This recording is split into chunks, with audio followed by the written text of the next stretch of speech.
DM po sir, tanong ko lang po kung pwede na po ba ako kumuha ng OEC kahit di ko pa po alam ang date ng alis ko. Pero ngayong January po ako babalik ng Saudi. Antay ko po kasi ticket ko. Salamat po.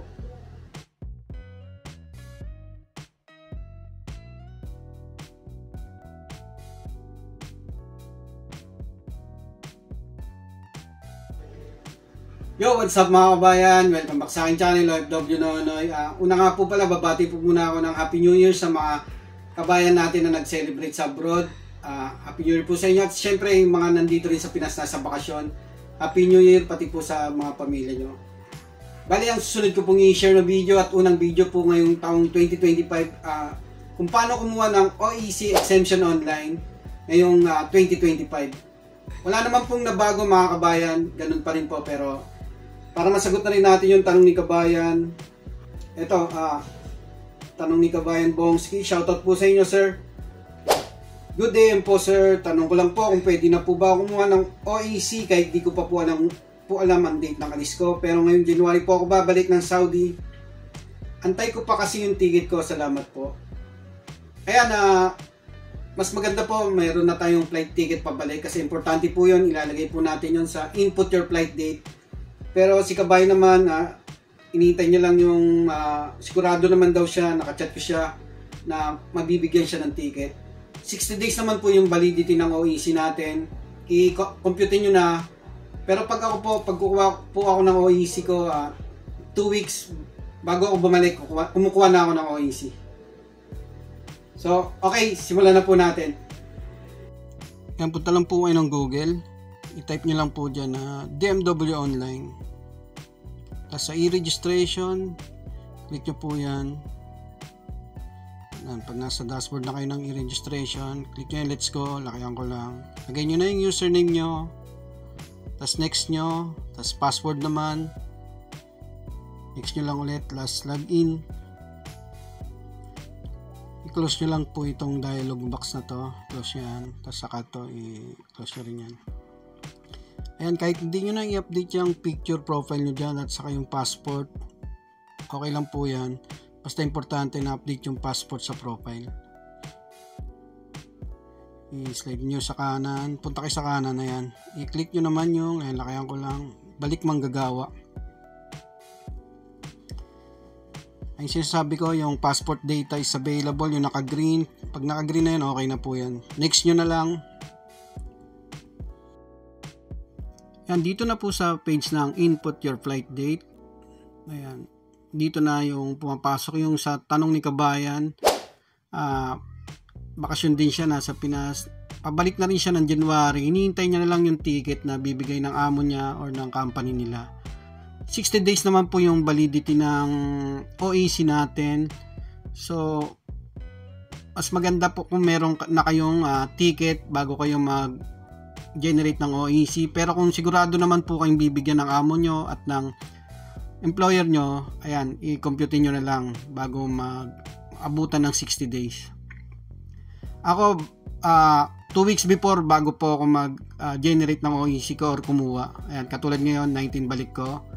So, kukuha na po tayo ng OEC. Ayan, click nyo lang yan, yung calendar dyan, input your flight date. Ayan, ano ba yun? Ito, ayan, yung calendar, check nyo yan. Tapos, check nyo na kung kailan balik nyo. So, 19. Click nyo na yung set.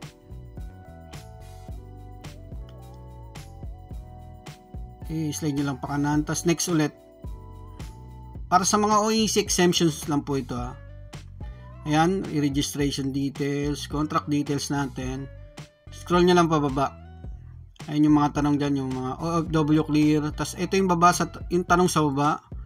Are you returning to this employer? Same employer po. Click nyo lang yung yes. Pag no, ibang employer, no nyo lang. Tapos, returning to this job site, same country, yes. Returning to same job position, click nyo lang yung yes. Ayan, yung pinakahuling tanong, agreement lang naman po yan. double check nyo bago nyo i-submit. Pag okay na, click nyo na yung yes. Ayan, ready to print na yung OEC natin. Ayan yung pula, click nyo lang yung print OEC. Tapos, ayan yung open sa gitna, click nyo yung blue.